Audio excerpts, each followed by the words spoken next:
आप सबको जय मसीह की। मेरा नाम जुमाइमा जोसेफ है और आप सबका स्वागत है हमारे YouTube channel way truth life enjoy the grace not the world. आज हम बाइबल में से एक ऐसे नौजवान के बारे में बात करेंगे जो निर्दोष होते हुए भी जेल गया। वो कौन था, उस पर दोष किसने लगाया, क्यों लगाया, क्या वो सचमुच निर्दोष था? इन सभी सवालों के जवाब आपको आगे हमारी वीडियो में मिलेंगे।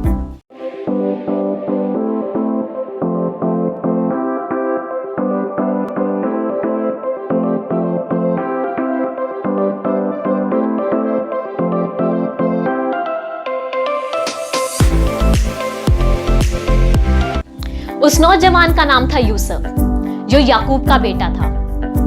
उत्पत्ति 39 अध्याय में बताया गया है कि यूसुफ को उसके भाइयों ने इश्माएलियों के हाथ में बेच दिया था, क्योंकि वो उससे जलन रखते थे। फिर इश्माएलियों ने उसे फिरौन के एक हाकिम और अंगरक्षक के हाथ बेच दिया।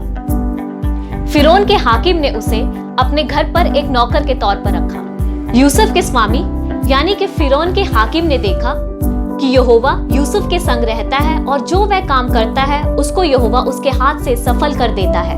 इसलिए स्वामी ने अपने घर का और अपनी सारी संपत्ति का अधिकारी बनाया। तब से यहोवा यूसुफ के कारण उसके घर पर आशीष देने लगा।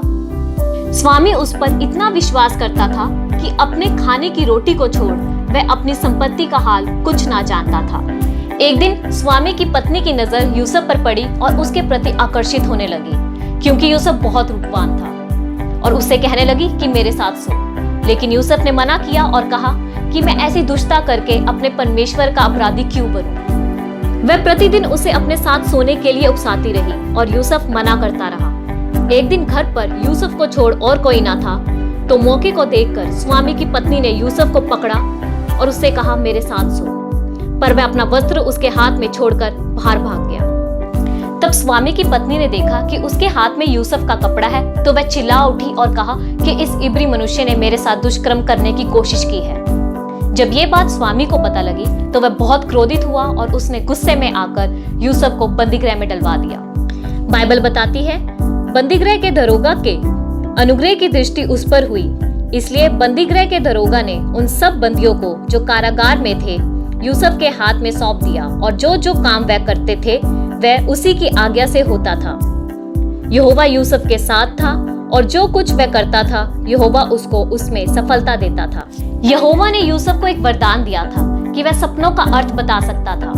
एक दिन ऐसा हुआ कि फिरौन को सपना आया और उसका अर्थ कोई ना बता सका। फिर फिरौन को किसी ने बताया कि बंदीगृह में एक व्यक्ति है, उसका नाम यूसुफ है, जो सपनों का सही सही अर्थ बता सकता है।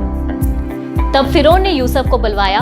तब यूसुफ ने परमेश्वर की सामर्थ से फिरौन के सपने का सही सही अर्थ बताया। फिरौन खुश हुआ और उसने उसे मिस्र देश में एक प्रधानमंत्री के तौर पर ठहराया।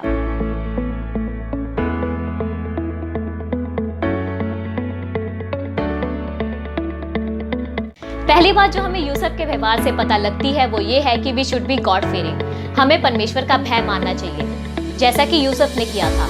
तब जब स्वामी की पत्नी उससे उकसाती रही कि मेरे साथ सो, लेकिन उसने मना किया और कहा कि मैं ऐसा करके परमेश्वर का अपराधी क्यों ठहरूं। दूसरी बात जो हमें यूसुफ की जिंदगी से पता लगती है वो ये है कि लर्न टू से नो।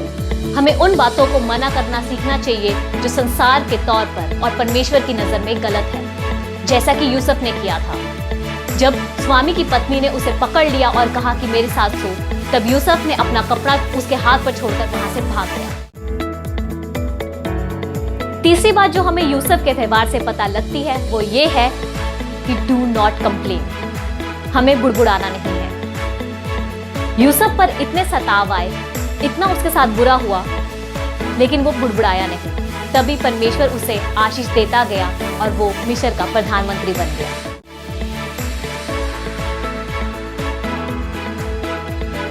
इस कहानी का कंक्लूजन ये है कि परमेश्वर हर बात में भलाई ही को उत्पन्न करता है, जैसा कि यूसुफ की जिंदगी में हम देखते हैं कि आखिर में वो मिस्र का प्रधानमंत्री बना।